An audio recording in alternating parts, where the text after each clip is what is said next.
Welcome to RTV. ప్రస్తుతం ఇప్పుడు AP రాజకీయాలు మొత్తం కూడా కేసినేని బ్రదర్స్ చుట్టూ జరుగుతున్నాయి. అందులో కూడా ఉర్సా కంపెనీ భూములు కేటాయింపు మీద జరుగుతున్నాయి. ప్రస్తుతం మనతో ఎంపీ గారు ఉన్నారు, కేసినేని చిన్ని గారు ఉన్నారు. మనతో మాట్లాడే ప్రయత్నం అయితే చేద్దాం. సార్, ఓవరాల్గా ఎప్పుడు లేని ఇష్యూగా ఈ 10 నెలల్లో ప్రధానంగా ఈ ఉర్సా కంపెనీ భూముల విషయం మీద పెద్ద ఎత్తున చర్చ జరుగుతుంది. ఏంటి అసలు మీకు ఉర్సాకి ఉన్న సంబంధం ఏంటి? మీరు ఒక విషయం ముందు మీరు చెప్పే దాంట్లో కేసినేని నాని గారు జగన్ రెడ్డికి తెలుగుదేశం పార్టీ మధ్య చర్చ జరుగుతుంది. ఇది కేసినేని నాని అవ్వచ్చు, రోజా గారు అవ్వచ్చు, ఇంకెవరైనా అవ్వచ్చు, గత 4 రోజుల నుంచి విమర్శించేది జగన్ రెడ్డి కుట్రలో భాగం. ఈ కుట్రలో భాగం ఏంటంటే రాష్ట్రంలో ఆర్థిక పరిస్థితి మెరుగవుతుంది, ఉద్యోగ అవకాశాలు మెరుగవుతున్నాయి, పెట్టుబడులు వస్తున్నాయి. వీటన్నిటినీ రాకూడదు, రాష్ట్రం అధోగతి పాలవ్వాలనే కోరికతో ఈ జగన్ అండ్ కో చేసే కుట్రలో భాగంగానే ఈ ఉర్సా క్లస్టర్ గురించి ఈ మాటలు. అంతేగాని ఎవరో పర్సనల్ ఇష్యూస్ కాదు. రాజకీయంగా ఎదగలేక, రాజకీయంగా అవకాశాలు లేక ఎప్పుడూ కూడా ఈ కుట్రలు పొందడం వాళ్ళకి అలవాటులో భాగంగానే ఈ కుట్ర.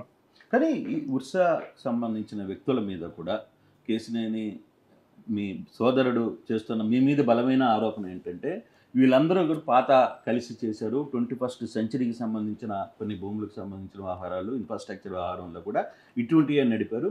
ఇది ప్రస్తుత ఎంపీకి ఉన్న బినామీ కంపెనీ అని చెప్పి డైరెక్ట్గా మాట్లాడుతున్న పరిస్థితి. ఒక్క విషయం లైమ్ లైట్లోకి రావాలి, టార్గెట్ అభివృద్ధిని అడ్డుకోవాలి. 3 ఏదో ఒకటి పెడితే కానీ ప్రజల అటెన్షన్ క్యారీ అవ్వదు. ఈ ప్రజల అటెన్షన్ క్యారీ అవ్వాలి అంటే ఎవరో ఒకళ్ళు బినామీ అని చెప్పటం వీళ్ళకున్న, ఈ కుట్రదారులకున్న మొట్టమొదటి అలవాటు. ఇవాళ నేనుంటే నేను ఎక్కడున్నాను అనేది సాక్ష్యాలతో చెప్పాలి. ఏ కంపెనీ అయినా ఈయన ఎలక్షన్ల ముందు కూడా ఇదే ఆరోపణలు పదే చేసి ప్రెస్ మీట్లో పుస్తకాలు ఇచ్చారు. ఈ పుస్తకాల్లో ఏముందో నాకు అర్థం కాలేదు, మీరే చెప్పండి అని చెప్పాం. మళ్ళీ అదే పుస్తకాల్లో 2-3 పేజీలు తీసుకొచ్చి పెట్టాడు. సరే, ఈ కుట్రలో భాగంగా నాకు నిజంగా ఉంటే ప్రూవ్ చేయాలి జగన్ రెడ్డి. ఎందుకంటే ఇది జగన్ రెడ్డి అందరూ అంటున్నారు, మీరు చూసారో లేదో. అక్కడ ఉన్న జగన్ రెడ్డి సలహాదారులు, సూత్రధారులు అందరూ కూడా వాడుతున్న మాట ఇది. అంటే ప్రూవ్ చేయాలని నేను కోరుతున్నాను. రాజకీయంగా నా మీద ఉంటే నువ్వు నా మీదకి రండి, ఇటువంటి విసురులు వేయిస్తారండి. అంతేగాని పరిశ్రమలు పెట్టడానికి వచ్చిన ఎన్ఆర్ఐలు అవ్వచ్చు, లేకపోతే పారిశ్రామికవేత్తలు అవ్వచ్చు, ఆ బురద వాళ్ళకి జల్లి రాష్ట్రంలో పరిశ్రమలు రాకుండా చేద్దామని మీరు అనుకుంటే అది నీ తరం కాదు, నిన్ను పుట్టించిన వాళ్ళ తరం కూడా కాదని నేను జగన్ రెడ్డి. నిన్న జగన్మోహన్ రెడ్డి ఇదే వ్యవహారం మీద మన వాళ్ళందరూ కూడా అమెరికాలో కూడా ఈ కంపెనీ వ్యవస్థాపకుల దగ్గరికి వెళితే ఒక చిన్న ఇంట్లో ఉంది, దీనికి కనీసం కరెంటు బిల్లు కూడా కట్టలేని పరిస్థితుల్లో ఆ ఇల్లు ఉంది. అటువంటి కంపెనీకి ఇన్ని వేల కోట్ల రూపాయలు విలువైన భూముల్ని ఎలా ఇవ్వబోతుంది, దీని వెనకాల ఏం జరుగుతుందని జగన్మోహన్ రెడ్డి మాట్లాడారు కదా.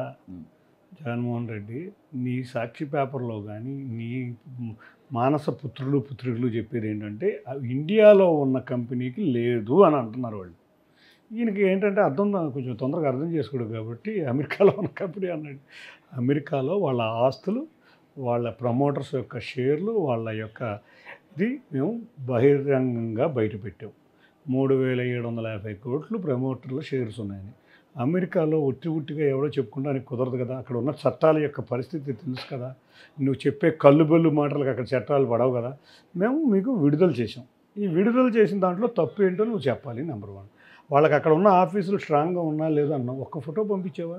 ఇక్కడ ఉన్న హైదరాబాద్ ఆఫీసు, దానికి కూడా ఒక విషయం చెప్తున్నాను. ఏ కంపెనీ అన్నా ఒక పరిశ్రమ స్థాపించాలన్నప్పుడు ముందుగా ఆఫీస్ స్టార్ట్ చేయదు. ముందు రాష్ట్ర ప్రభుత్వంతో ఒప్పందం కుదుర్చుకుని దాంట్లో ఆఫీసుకు కొంత స్పేసు, ఇండస్ట్రీకి కొంత స్పేసు తీసుకుంది. అదేవిధంగా ఈ కంపెనీ కూడా ముందు రాష్ట్ర ప్రభుత్వంతో ఒప్పందం కుదుర్చుకుంది, వాళ్ళ ప్రమోటర్స్ యొక్క బ్యాలెన్స్ షీట్లు చూపించింది. ఆ ప్రమోటర్స్ యొక్క బ్యాలెన్స్ షీట్ ద్వారా కంపెనీ యొక్క స్ట్రెంగ్త్ ఏంటనేది చూపించింది. వీళ్ళు 2 ప్రధాన ఆరోపణలు చేస్తున్నారు. ఒకటి కొత్త కంపెనీ అని, నేను ఊరు పేరు లేని కంపెనీ. నేను ఒకటే అడుగుతా, మారుతి ఉద్యోగ్ ఇండియా లిమిటెడ్ అని ఒక కంపెనీ వచ్చింది. ఆ రోజు ఆ కంపెనీ కొత్తగా పెట్టిన రోజు ఆ కంపెనీ యొక్క షేర్ వాల్యూ ఏంటి? ఆ రోజు అక్కడ ఉన్న ప్రమోటర్ల వాల్యూనే ఆ కంపెనీకి రిఫ్లెక్ట్ అవుతుంది. అట్లాగే నేను ఇంకోటి కూడా అడుగుతున్నా, ఏ కంపెనీకైనా కొత్త కంపెనీ ఇప్పుడు ఒక పరిశ్రమ స్థాపించాలని ఒక కంపెనీ వచ్చినప్పుడు దాని ప్రమోటర్ల షేర్లే కన్సిడరేషన్ చేసుకుంటాం, కానీ అంతేగాని కంపెనీకి ఊరు పేరు లేదని పరిశ్రమలకు స్థలాలు ఇవ్వకూడదని దాంట్లో ప్రమోటర్లు ఆర్థికంగా ఇబ్బంది లేకుండా ఉన్నారా, టెక్నికల్గా ఇబ్బంది లేకుండా ఉన్నారా అనేది వెట్టింగ్ జరుగుద్ది. అట్లాగే ప్రమోటర్లు ఇక్కడ ఆర్థికంగా వెట్టింగ్ లేకుండా ఉన్నారా, టెక్నికల్గా లేకుండా ఉన్నారా అనే దాని మీదే డిసైడ్ చేసి వాళ్ళ రాష్ట్ర ప్రభుత్వం ఇచ్చింది. కాబట్టి రెండోది, కంపెనీ స్టార్ట్ అవ్వక ముందే అక్కడెక్కడో ఉన్న కంపెనీ ఇక్కడికి వచ్చి వాళ్ళ హుండాయ్ కంపెనీ ఉంది,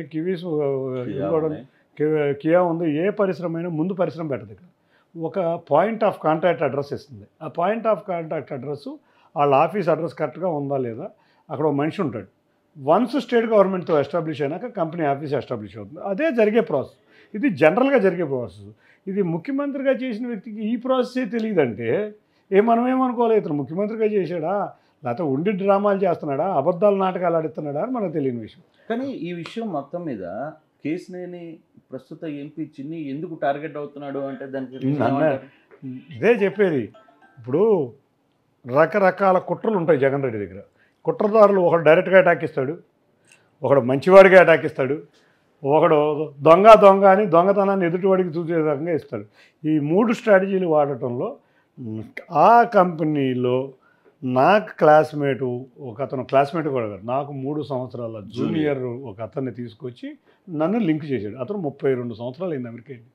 ఒరాకిల్ లాంటి కంపెనీలో ఆ రోజు చంద్రబాబు నాయుడు గారు ఎప్పుడైతే సిలికాన్ వ్యాలీ వెళ్ళారో అప్పుడు ఆయనతో తిరిగి ఒరాకిల్ కంపెనీలో చూపించిన వ్యక్తి ఇతను టెక్నికల్గా హెవీ సౌండ్ ఉన్న వ్యక్తి.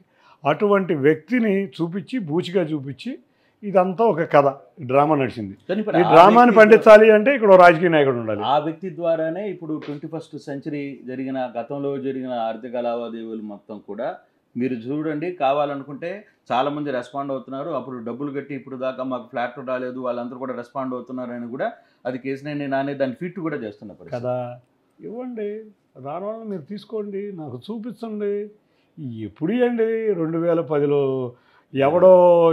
ఎవడో చేసుకున్న ట్వీట్లు, దాంట్లో సంబంధం లేని కంపెనీ, ఆ సతీష్ అనేవాడికి సంబంధం లేని కంపెనీలో నీకు నా మీద కోపం ఉంటే ఒక రకంగా ట్వీట్ చేస్తారు, మీతో ఆనందంగా ఉంటే ఒక రకంగా. ఈ ట్వీట్లు ఆ సాక్ష్యం. ఎలక్షన్ ముందు కూడా చూపించాడు కదా, చూపించాడు కదా. పోనీ దాంట్లో ఎవడన్నా ఒక అతను ఇదిగో నాకు అన్యాయం జరిగింది నేను కంప్లైంట్ ఉందా? ఎక్కడైనా కంప్లైంట్ లేదు కదా. ఇవన్నీ కూడా జగన్ స్ట్రాటజీ మిక్సింగ్, ఎదుటోడి మీద బురద అట్లా వేయటానికి ఎక్కడ దొరుకుతారు ఈక్వేషన్స్. బాబాయి ఇప్పుడు నేను అడుగుతున్నా, గొడ్డలి హత్య ఎన్ని కథలు నడిచినాయి, ఎన్ని స్ట్రాటజీస్ నడిచినాయి, ఎన్ని లింకులు కలిసినాయి. ఇదే వాళ్ళ జీవితమే. ఇది జగన్ రెడ్డి అనుచరుల జీవితమే ఈ నాటకాలు, ఈ డ్రామాలు, ఈ బురద. అసలు నేను ఒక్క విషయం అడుగుతున్నా, 21 సూట్ కేస్ కంపెనీలు పెట్టిన వ్యక్తి ఈ జగన్ రెడ్డి. ఒక్క కంపెనీకి అడ్రస్ ఉందా? ఒక్క కంపెనీలో డైరెక్టర్ దొరికాడా? ఈ 21 కంపెనీలు చేసుకున్న జగన్ రెడ్డి ఎదుటోడు దొంగ అని ఎదుటోడి మీద బురద పోసేసి నీ సూట్ కేస్ కంపెనీలు ఏమైపోయినాయి, ఎక్కడున్నాయి, వాటి అడ్రస్లు ఇవి అని అడగట్లేదన్నా ఎవరు. ఎదుటోడి మీద బురద వేసేసి ఈ జగన్ రెడ్డి దొంగ అని నన్ను దొంగ అన్నారు, నేను ఎదుటోడిని దొంగ అని అంటే ఒకసారి నన్ను నమ్మరా ప్రజలు అనే ఫీలింగ్లో 2014-19లో వాడిన స్ట్రాటజీని మళ్ళీ వాళ్ళు వాడుతున్నారు. కానీ వాళ్ళ ప్రజలు ఎవ్వరూ వినే పరిస్థితుల్లో లేరు.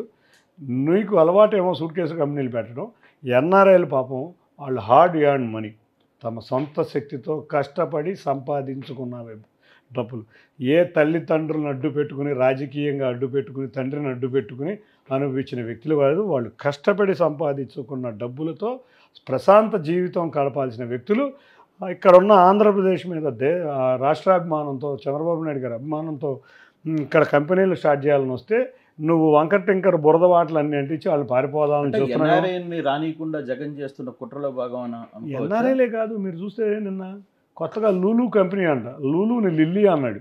ఈ లిల్లీ కంపెనీయో లూలు కంపెనీయో తెలియని ఈ వ్యక్తికి లూలు కంపెనీ తెలియదు ఎవరికి. ఇవాళ మొన్న నేను లక్నో వెళ్తే లక్నోలో లూలు ఉంది, కేరళ మొత్తం లూలు ఉంది, ఎక్కడైనా ఉందా. ఆ కంపెనీని కూడా భయపెడతాడు నిన్న. మీరు ఇది ఒకటే కాదు, రాష్ట్రంలో ఏ పరిశ్రమ రాకూడదు, ఉర్సా ఏంటి, లూలు ఏంటి, ఏది రాకూడదని ఆయన కంకణం కట్టుకున్నాడు. ఇక్కడ ఆయనకి చంద్రబాబు నాయుడు గారి మీద ఎంత కోపం ఉందో రాష్ట్ర ప్రజల మీద కూడా అంతే కోపం ఉంది. ఎందుకంటే 11 సీట్లతో బయట పంపించారు. వీళ్ళు అభివృద్ధి చేయకూడదు, వీళ్ళు ఉద్యోగాలు రాకూడదు, వీళ్ళు అధోగతి పాలవ్వాలనే ఉద్దేశంతో చేసే కుట్రలు ఇవన్నీ. కానీ మీ బ్రదర్ ఇటీవల కాలంలో చేసిన ట్వీట్లో ఒక చాలా సీరియస్ ఎలిగేషన్ మేము మీద చేశారు. చార్లెస్ చోపరాజు లాంటి ఆఫీస్ని ఎన్టీఆర్ భవన్ని చార్లెస్ చోపరాజు భవన్ లాంటి తయారు చేస్తున్నారని ఎలా స్పందిస్తారు దీని మీద? ఒక్క విషయం, ఇటువంటి వ్యక్తులకు అటువంటి భాష తప్పితే ఇంకేమి రాదు. నేను దొంగ దొంగ దొంగ అని ఎటువంటి దొంగను చేసేస్తారు వీళ్ళు అనేదంటే, చార్లెస్ శోభరాజు లాంటి వ్యక్తులను ఆదర్శంగా తీసుకున్న వ్యక్తులకి ఇప్పుడే కాదు, చార్లెస్ శోభరాజు అని మీరు చూసేది లేదు. గతంలో మా నాయకుల్ని బోండా ఉమాన్ అన్నాడు, బుద్ధాయంకన్ అన్నాడు, ఆఖరికి ఎలక్షన్ టైంలో మా అధినేతను అన్నాడు, మా యువనేతను అన్నాడు. వీడికి అలవాటు ఏంటంటే ఒకళ్ళని ఆదర్శంగా తీసుకుంటారు ఇటువంటి వ్యక్తులు. జగన్ కానీ ఇటువంటి వ్యక్తులు కానీ ఆదర్శంగా చేసిన వ్యక్తుల పేర్లు పదే పదే తలుచుకుంటా, ఎదుటోడు అట్లా అట్లా అని చెప్తారు. ఒక్కటి గుర్తుంచుకోవాలి, జగన్ రెడ్డి నువ్వైనా నీ అనుచరులైనా, మేము ఆరాధ్య దైవంగా భావించే ఎన్టీ రామారావు గారి పేరు పెట్టుకున్న ఆఫీస్ని నువ్వు ఎంత అవహేళన చేసావో మా పార్టీ నాయకులు కార్యకర్తలు నిన్న నుంచి రగిలిపోతున్నారు. తప్పక నేనే, మీరు ఆవేశపడద్దు, మనం న్యాయస్థానంలో పోరాడని మీరు కావాలంటే అని అంటున్నాను. తప్పకుండా న్యాయస్థానంలో కోర్టుల ద్వారా మీకు శిక్ష పడే విధంగా చేస్తాను. ఇప్పుడు మీ అన్న మీద మీరు లీగల్గా ఫైట్ చేయబోతున్నారా? నేను కాదు, మా నాయకులు కార్యకర్తలు. అతనెవరు? అతను నాకు అతనికి ఎప్పుడో బంధాలు తెగిపోయినాయి. అన్న అని పద్దాక గుర్చేయాల్సిన లేదు, బంధాలు లేవు, బంధాలు ఎప్పుడో తెగిపోయినాయి.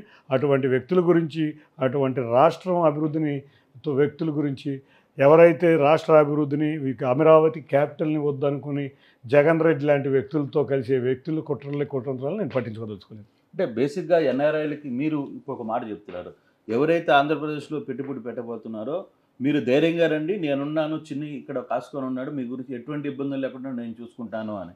అంటే ఇప్పుడు దాకా జరిగిన వ్యవహారంలో మీ బ్యాక్ అండ్ ఫ్రెండ్స్ అందరూ కూడా, ఇటువంటి వ్యక్తులందరినీ కూడా మీరు పిలిపించి మళ్ళీ నేను అండగా ఉంటాను అని చెప్పబోతున్నారు. ఒక విషయం, ఎన్ఆర్ఐలు మీరు వాళ్ళు ఎవరు ధనవంతులు కాదు. ఇక్కడి నుంచి కష్టపడి కుటుంబాలు, భార్య భర్త ఇద్దరు కష్టపడి హార్డ్ ఎర్న్డ్ మనీ, ఎక్కడ దొంగ సొమ్ము కాదు. ఈ కష్టపడి సంపాదించి 10-12 గంటలు చేసిన వ్యక్తులు వీళ్ళు గత 30 సంవత్సరాల నుంచి ఆట కానీ తానా కానీ ఇటువంటి కార్యక్రమాలు రాష్ట్రంలో విద్యలో కానీ, వైద్యంలో కానీ, సాంస్కృతిక కార్యక్రమాల్లో కానీ వెన్నోడు తోడుగా ఉండి రాష్ట్ర అభివృద్ధిలో కృషి చేస్తున్నారు. వాళ్ళు సంపాదించిన డబ్బుల్ని వాళ్ళు ఇంకా కష్టపడి రాష్ట్రాన్ని అభివృద్ధి చేద్దామని వస్తే దొంగ అని పారిపోయేటట్టు చేసేటట్టు చేస్తుంటే, అందుకే చెప్తున్నా, ఎన్ఆర్ఐలు ఎవ్వరూ భయపడద్దు. మీరు రాష్ట్రాన్ని అభివృద్ధి చేసే వ్యక్తుల్లో ముఖ్య వ్యక్తులు మీరందరూ ధైర్యంగా ఉండండి. నేను విజయవాడ పార్లమెంటు సభ్యుడిగా మీకు మాటిస్తున్నా, నేను మీతో ఉంటా, మీ ముందుంటా, ఏ సమస్య వచ్చినా మీకు పరిష్కరిస్తా.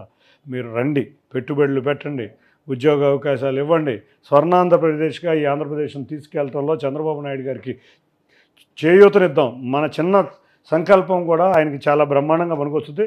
మీకు ఎటువంటి ఇబ్బందులు వచ్చినా ఎన్ఆర్ఐలనే కాదు, మీతో పాటు ఉన్న పారిశ్రామిక వ్యక్తులకు కూడా చెప్తున్నాను, ఎటువంటి ఇబ్బంది వచ్చినా నేను ఉండి ముందు పరిష్కరిస్తాను, నేను మీకు అడ్డంగా ఉంటాను తెలియజేస్తున్నాను. ముఖ్యంగా ఎన్ఆర్ఐలకి, ఈ ప్రాంత వాసులకి, ఇంత కష్టపడి పనిచేసిన వ్యక్తులకి, ఇంత దేశభక్తి, ఇంత రాష్ట్రభక్తి ఉన్న, జన్మభూమి మీద భక్తి ఉన్న ప్రజలందరికీ కూడా మీలాంటి వాళ్ళు ఈ దేశానికి అవసరం. చంద్రబాబు నాయుడు గారు ఒకటే చెప్తున్నారు, కర్మభూమిలో ఉండండి, జన్మభూమికి సేవ చేయమనండి, దీన్ని అలవాటు చేసుకోండి, తప్పకుండా జన్మభూమిలో ఉన్న రుణాలను మీరు తీర్చుకోవాలని చంద్రబాబు నాయుడు గారితో మీరు కలిసి వెళ్ళే విధంగా ఉండే విధంగా, రాష్ట్రాభివృద్ధిలో మీ తోడ్పాటు కూడా మాకు ఉండే విధంగా కొత్తగా చంద్రబాబు నాయుడు గారు P4 అనే విధానం తీసుకొచ్చారు. దాంట్లో కూడా మీ తోడ్పాటు కావాలి మాకు. మీరు మార్గదర్శులుగా రావాలి, బంగారు కుటుంబాలను మీరు తీసుకువెళ్ళాలి. మీకు ఏ అవసరం ఉన్నా నేను మీ ముందుంటాను. ఏ చిన్న ఎన్ఆర్ఐకి ఏ ఇబ్బంది జరిగినా, తెలుగు రాష్ట్రాల్లో ఏదున్నా కూడా నేను మీ ముందుంటాను తెలియజేస్తాను. ఫైనల్గా కాంట్రవర్సీలకి దూరంగా ఉండే చిన్ని, ఇటీవల కాలంలో ప్రభుత్వం వచ్చిన తర్వాత ఈ 10 నెలల కాలంలో కూడా అటు పొలిటికల్గా కొన్ని విషయాల్లో కాంట్రవర్సీలు అవుతున్నారు, ఇటువంటి విషయాల్లో కాంట్రవర్సీ. ప్రత్యేకంగా చిన్నిని టార్గెట్ చేయాలనే ఒక టీం ఏమైనా పనిచేస్తుంది అనుకోవచ్చా? పొలిటికల్గా నేను ఎక్కడా కూడా మా నాయకులతో కార్యకర్తలతో టార్గెట్ అవ్వాలి. కార్యకర్తలు బాగా అభిమానిస్తున్నారు, నాయకులు అభిమానిస్తారు, ఎమ్మెల్యేలు అభిమానిస్తారు. ఒక్క విజయవాడ నియోజకవర్గంలో అయితే ఏ ఎమ్మెల్యే కూడా ఎంపీ మీద కంప్లైంట్ లేదు. ఏదైనా చిన్న కంప్లైంట్ ఉంటే వెంటనే సర్దేసుకుంటాం, ఏదో అట్లా సర్దేసుకుంటాం. కానీ నేను చేసే పని, నాకు ప్రజాదరణ పెరగటం, నేను కష్టపడి పనిచేయటం, ఇక్కడ ఉన్న కొంతమంది రాష్ట్రం అభివృద్ధి చెందకోకుండా కోరుకునే జగన్ రెడ్డి లాంటి శిష్యులకి అర్థం కాకపోతే నేను చేయగలిగింది ఏమీ లేదు. తప్పకుండా నేను నా యొక్క కాంట్రవర్సీలు కాదు, నా యొక్క మంచితనం, నా యొక్క ఏ విధంగా నేను ఎంపీ కింద వెళ్ళగలుగుతున్నానని వాళ్ళ విజయవాడ ప్రజలందరూ మెచ్చుకుంటున్నారు.